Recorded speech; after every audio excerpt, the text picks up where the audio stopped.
Hag and the Manchester United board reportedly fed up with Anthony Martial and want him gone in the summer. There's rumours of a little fallout, however, I take that story with a pinch of salt. Neymar to Manchester United, talks going on with PSG and Manchester United for Neymar, or is that really the case? Reports coming out today from Sky saying, look, PSG and United had a conversation, but United don't look to be pursuing this kind of deal. PSG just kind of want to ship off Neymar. We'll get into that story. But an interesting report has come out from El País, and it's a very interesting report regarding the takeover and the transfer strategy of United. Now, the report really focuses on Manchester United's transfer strategy for next year, like the potential FFP, Champions League, like all the implications. You know, what does Ten Hag want to do? What would our strategy involve? Could we spend up to 400 million if we raise a certain amount from sales, etc., etc.? And actually goes, if we were smart and we could raise 140 million from sales, we could spend up to 400 million next season, technically, because of the FFP, because of what we get off the wage bill, etc., etc. Now, I am going to get into that, but the really interesting thing is that actually they got into a little bit of detail about the takeover and why there's been takeover delays. The report kind of dives into the takeover potential for delays, and I think, personally myself, it suggests that maybe the Glazers prefer Qatar because the delays are that they're potentially waiting for a confirmation of Qatar's wealth. Qatar need to confirm that they can pay this money for the takeover. They've got to confirm that they have the resources to pay the takeover. Essentially, I think is what it's suggesting. And the Swedish Rumble did a really, really long, good thread on the transfer bit and the takeover bit of this article. And I'm going to take a few main points that they put in their thread and read that out in today's video. But I definitely search them on Twitter and read the whole thread if you want the context. Because I think the transfer thing is really interesting. You know, and they get into detail about that. But also the takeover bit is interesting because they sort of talk about actually if we get the Champions League sorted Thursday, that this could potentially really kick on. This could maybe be sorted in a week or so. Need Sheikh Yassim to confirm funds, etc., etc. So I'm going to start with the takeover news. Sorry, I'm going to start with the transfer news that Swedish Rumble have kind of brought out of this El País article. Then I'm going to get into the takeover news, and then we'll get back into the Neymar and Anthony Martial stories. So Swedish Rumble does a big tweet kind of breaking down the El País article. And he made these few points from the article. He went, A, to improve the value of the club, Raine and the Glazers are telling buyers that 500 million can be spent on the transfer market. A credit line is from Bank America is lined up to enable that spending. So the Glazers are telling the bidders that, you know, like, don't worry about the transfer window. You could spend up to 500 million. We've got this credit line, etc., etc. Now, but FFP, how can Manchester United spend up to 500 million? What are the Glazers going on about? Now, this is what they went into detail about. They said, for FFP reasons, this means that our current manager, Arnold Murta and co, intends to do a clear house to do open heart surgery, Ragnick suggested. But we can't spend 500 million. Is it a fantasy? No, we can definitely do it if we get ruthless and sell players Erik Ten Hag can spare. So it's actually been suggested if we clear house and sell players that Erik Ten Hag can spare, the Glazers aren't lying at the fact that we could spend 500 million. Do I think we'll spend 500 million? No, but it is possible. Now, to do this would be selling Sancho, even players like Wan-Bissaka, Lindelof that have been quite good lately. They could be sold. You know, Maguire, Dean Henderson, McTominay, Martial, Donny van der Beek. You know, there's reports that Wan-Bissaka, Man United want to sell Wan-Bissaka. I'm thinking that is mad. But maybe Ten Hag wants Wan-Bissaka gone because he wants to raise a certain amount of money that can enable him to do big spending this summer. There are reports that Ten Hag wants a striker, a centre mid in Rabiot, a big centre mid signing, a centre back, a goalkeeper, and another young striker on top of Harry Kane and Højlund. That would only be possible if we had a 400 million budget. Now, I'm not saying that that's going to happen, but I'm just getting into that. It was also said, C, what type of players would we buy? The article states that we only look to buy established players, not up-and-coming guys. And that we could make the splash if we hit top 4 on top of this. So it seems that United look at established big players. We know that Ten Hag has spoken to a few established big players. We know we've spoken to players like Kim and Jay. We know that Ten Hag wants a lot to be done in the summer. And there's, you know, the Glazers are suggesting to the buyers to Qatar, to Sir Jim, that because of what they've got lined up, they could be able to spend up to 500 million in the summer, which is mad. Now, I'm not saying that is going to happen, but I think that's an interesting thing to come out of the article. Now, the most interesting thing is what it said on the takeover, because reportedly a member of Sheikh Yassim's team has spoken to El País, and the Swedish Rumble go into quite detail of what El País say, and I'm just going to pick out a few of the key points that they have said and what they have digested from this article. So they said, this information in the El País article was perceived by reports on how Sheikh Yassim has fallen out with the Raine Group and decided to circumvent them and talk directly to the Glazers instead. So there has been a few reports that Sheikh Yassim has fallen out with those of the Raine Group, and that's big. You know, the fact that he's fallen out with the Raine Group is not good for Qatar. It is not good for Sheikh Yassim, and it probably hasn't got enough attention as it should have.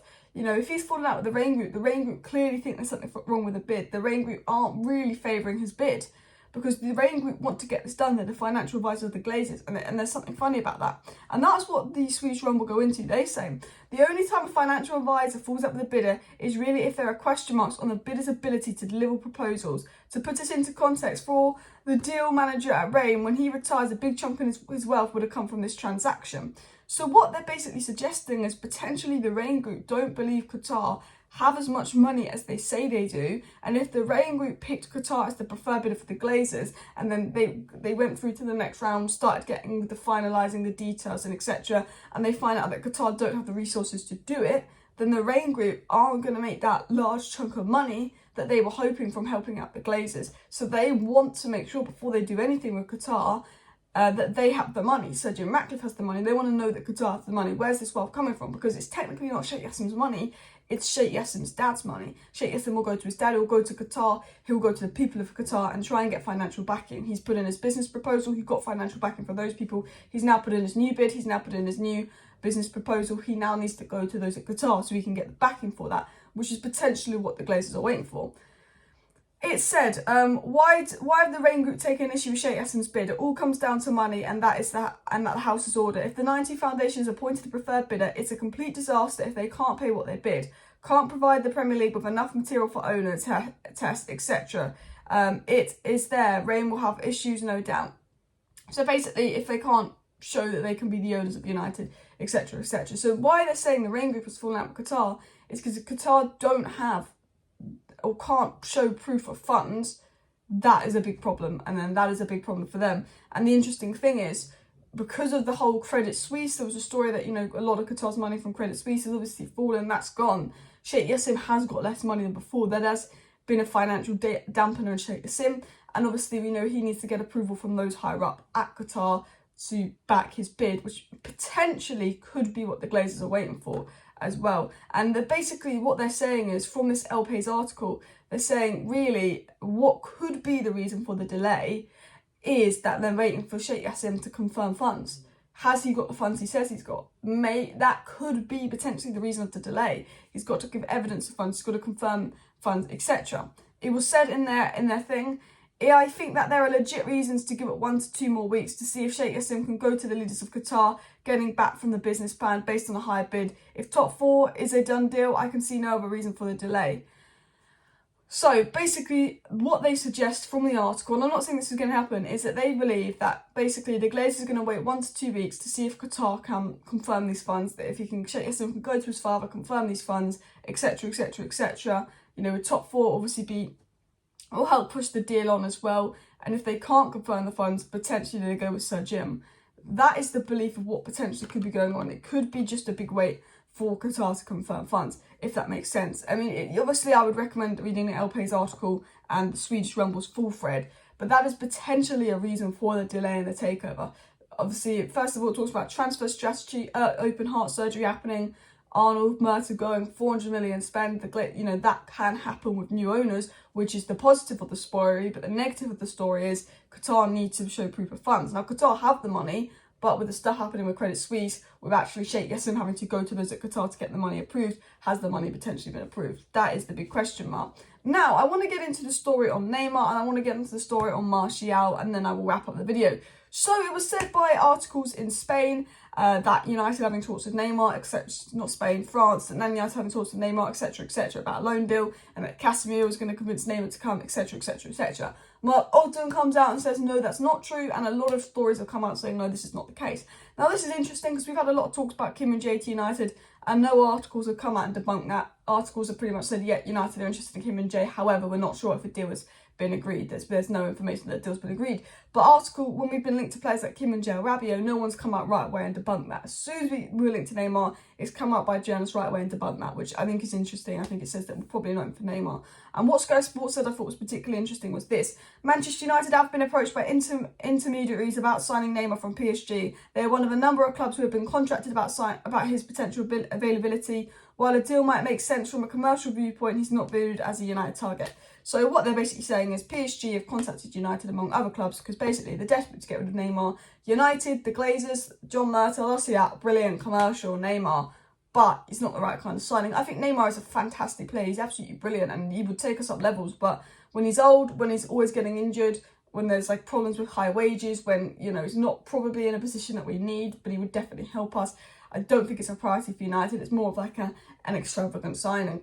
Now, a player that could be leaving Manchester United and a player that some people are reporting has fallen out with Ten Hag. He was subbed off early. He walked down the tunnel. I'm not sure if he has fallen out with Ten Hag. Those are just rumours. But it's seen that Ten Hag has kind of grown impatient with Martial, his injuries, and the board is getting annoyed with Martial. It's being reported by a few sources, and as Neil Curtis of The Sun, who's a good journalist for The Sun, one of the very few, has said that the Manchester United board and Erik Ten Hag both want Anthony Martial to leave. It's looking like Martial's going to go in the summer, which ties in with reports, a lot of reports over the last few days that United want to sign 2 strikers.